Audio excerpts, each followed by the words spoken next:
Our programs offer many languages. Please visit suprememastertv.com/schedule. Your life, your conscious existence can only grow as you absorb into yourself more of the cosmos in which you exist. Please continue watching for the teachings of the Rosicrucian Order.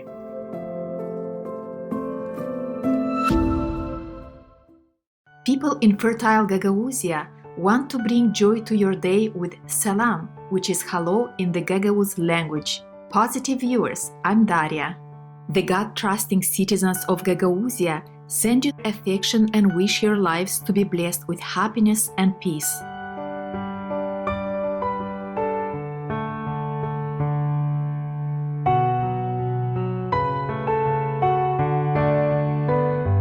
Welcome to Living Fully from the Sanctuary of Self, Rosicrucian Order Library, Part 1 of 2 on Words of Wisdom. The ancient mystical order Rosicrucis, also known as the Rosicrucian Order or AMORC, is a worldwide cultural, educational, and philosophical organization that is perpetuating the profound and practical teachings of the Rosicrucians. These teachings, as passed down and added to over the centuries, from ancient Egypt to Europe and now all over the world, pertain to the mysteries of the universe, nature, and humans themselves. The Rosicrucian Library is a source of spiritual wisdom and insight that includes the important writings by the respected imperators of the order such as Dr. Harvey Spencer Lewis, Ralph M. Lewis, and Christian Bernard. Today, we're glad to share with you an excerpt from Frater Ralph M. Lewis's book, The Sanctuary of Self. In the chapter titled Living Fully, we'll learn about life's different stages, its patterns, and deep roots in nature. Chapter 5. Living Fully.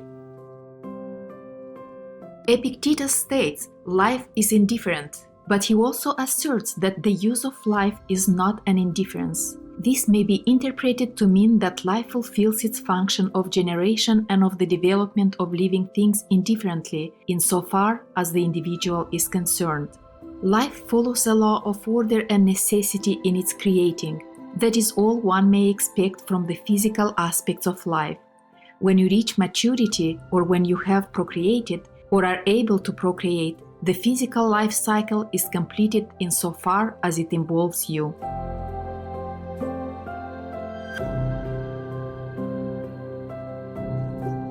Life has no further interest in you.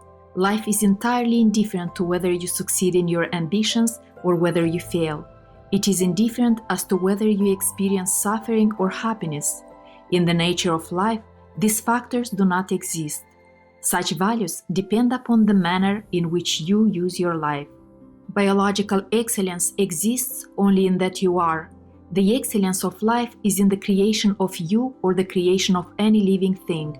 All other values which may be attributed to life come from the application of it. We may liken physical existence to a shovel. The final end of a shovel consists in its conforming to its design.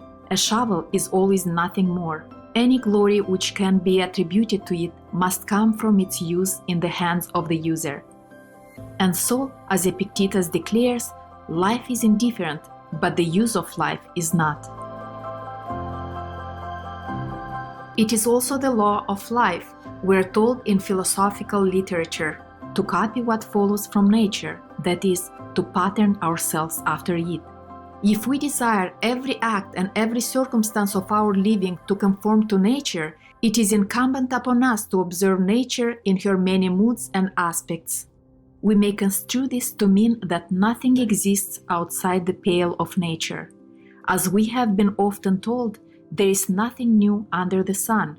Everything has its form or its cause, rooted deeply in the laws of nature.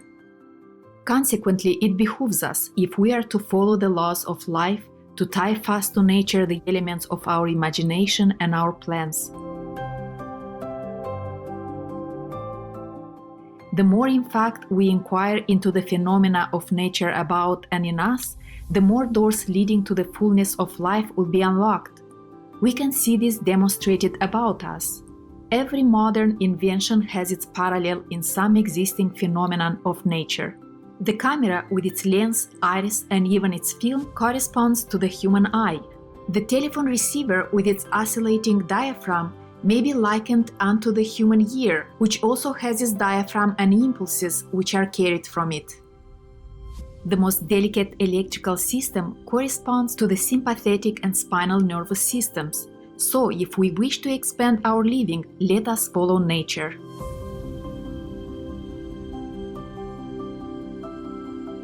Your life, your conscious existence, can only grow as you absorb into yourself more of the cosmos in which you exist.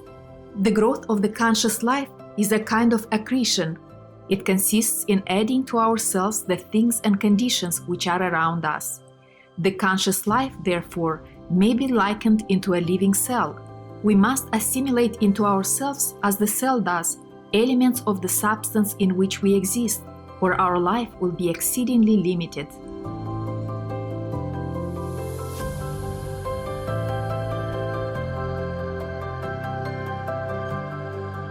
Pythagoras compared life to the great games, such as the Olympian Games that were played in Athens. He said some went to the games to compete for prizes, others went there just to sell their wares as vendors, but best of all were those who became spectators of the games. The spectator of life is one who has a philosophical attitude. He doesn't presume that life has any single value to any man. He believes there are a variety of values, and consequently, he is always alert to many experiences and participates in as many as he possibly can, because in these varied experiences are buried gems, the gems which form the diadem of happiness. Pythagoras divided life into 4 quarters, each of 20 years. The first quarter is the childhood period, the second quarter is youth, the third quarter is young adulthood, and the fourth quarter old adulthood. These 4 quarters correspond to the 4 seasons of the year, namely childhood to spring, youth to summer, young adulthood to autumn, and old adulthood to the winter season.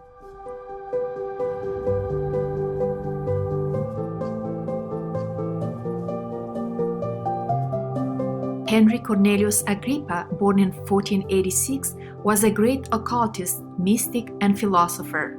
In his renowned work, The Magic Mirror, he also divided life into 4 quarters. The first quarter, he relates, is from the 1st to the 21st year. It is the spring season of the life and represents youth, love, and growth.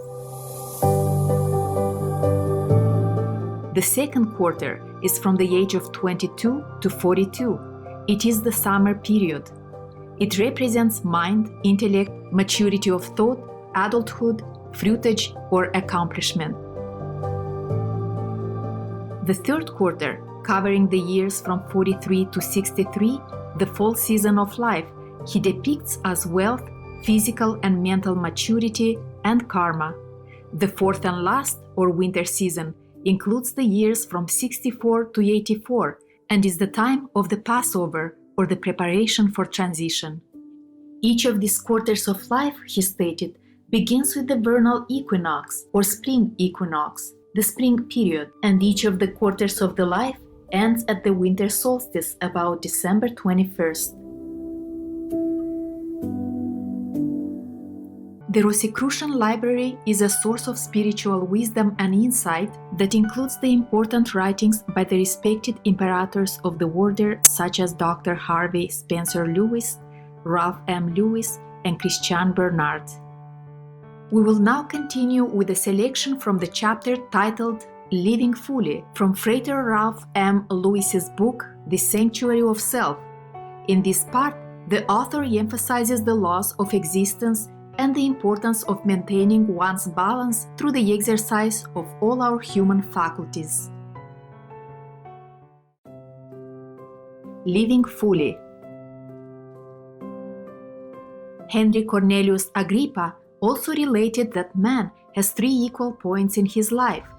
In other words, There are 3 periods within life, and these 3 periods he referred to as being primary initiations which we must pass through during our life period. The first begins after our physical birth, the first spring quarter of our life, from 1 to 21 years of age. The second period, or initiation, comes at 48 years of age, when we have crossed the meridian of life, or the zenith of our life's period, and the third period, or initiation, when we enter into the winter season of our life, the sunset, the closing quarter.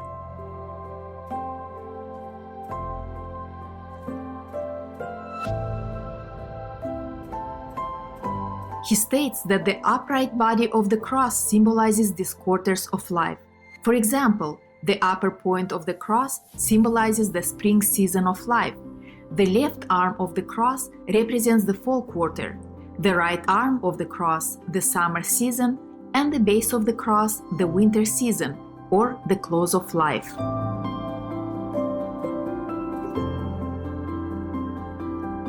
Agrippa analyzes most interestingly the value of these seasons or quarters of life and what man is expected to do in order to utilize them intelligently.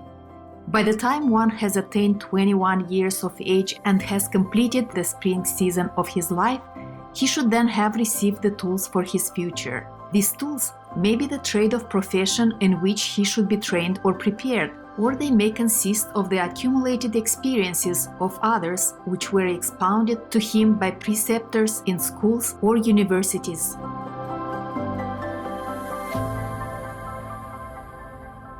The summer season of his life, the middle period, is the time for activity, mental and physical.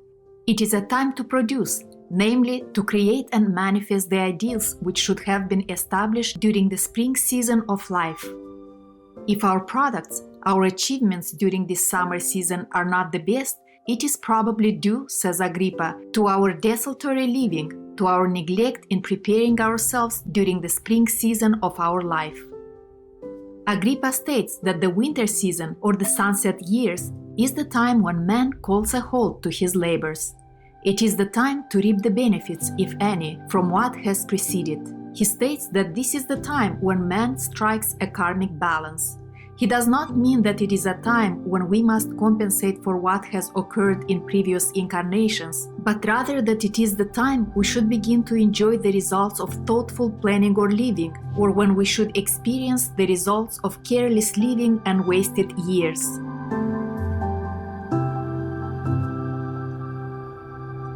What do the Rosicrucians say of life?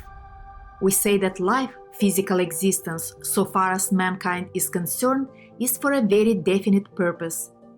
We are permitted to experience it so that we may learn the laws of existence, our own and those of other things. This is accomplished through our combating the forces of nature which are around us. Only as we face opposition, only as we place ourselves where we are exposed fully to the laws and phenomena of the universe, are all of our faculties, all of our powers drawn upon.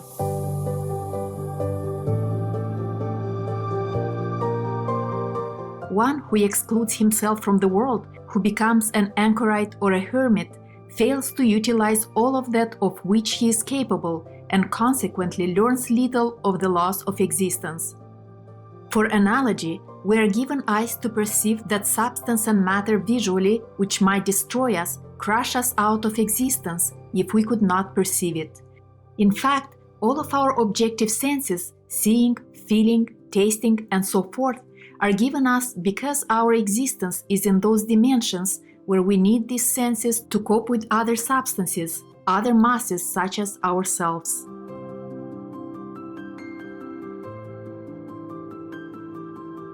To live in accordance with those laws, those physical properties which have given us being, we must use the senses by which they can be discerned. However, we have also been given, besides our peripheral senses, an emotional nature. This has been conferred upon us for the purpose of evaluating the relationship of things to ourselves, so we may establish such notions as good and evil, order and disorder, etc. Each thing lives fully only to the extent that it expresses all of those functions of which it is capable. A deer that does not run, or a rooster that does not crow, is not living fully according to those functions which it has. It is not true to the cause of its existence. Likewise, a man who does not exercise his reason, or a man who does not employ his emotional and psychic faculties and powers, is not living as a human. He is neglecting that of which he is capable. In other words, he is opposing the very order of his existence. He can come to know only ennui by such living. The Rosicrucian conception of proper living is, first, to departmentalize one's being, and then to determine what are the principal elements or factors of which one is composed. This is not difficult. You recognize your physical and material being. You know that if you neglect your body, the physical side of yourself, you are closing a door on a part, an important part of the complexity of your nature. Again, you recognize that you have an intellectual part to yourself, that you have such faculties as reason, cogitation, and imagination. If you neglect them, then again another part of your being is deteriorating, atrophying from disuse. If you neglect any part of your being, it is like blindfolding one of your eyes. The function of your vision becomes limited. Therefore, your conscious existence may become distorted.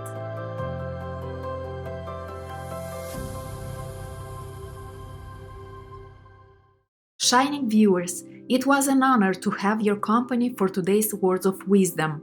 Coming up next is Forever Classic, I Love Lucy, and the long trailer, right after noteworthy news. Please stay tuned to Supreme Master Television for more uplifting programming. May God bless and protect the bright and sublime nature of your being. Our programs offer many languages. Please visit suprememastertv.com/schedule and suprememastertv.com/WOW.